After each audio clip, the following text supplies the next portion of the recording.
So, noch 5 Minuten mit dem Max Crisp hinterher und schon hat man diese mega geilen Backfisch. Ja. Ganz wichtig sind auch diese Einlagen. Ne?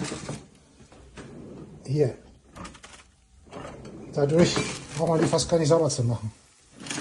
Also dieses China-Gerät, ne, das ist, der Chinese, der ist uns überlegen. Wenn ich mir die anderen Geräte angucke, von Philips oder so, oder Siemens oder was das da ist, da muss man extra Kurse besuchen. Mit dem Ding alles easy. Echt gut gemacht. Fantastisch. Also, auf geht's. So sieht es dann aus, wenn es fertig ist. Ein bisschen Zitrone drauf. Ne, und diese Max Crisp Funktion von dem Airfryer, die macht die so richtig crispy.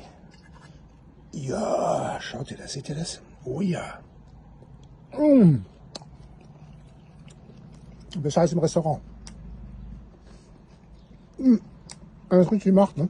Im Blick auf die Mose, fantastisch.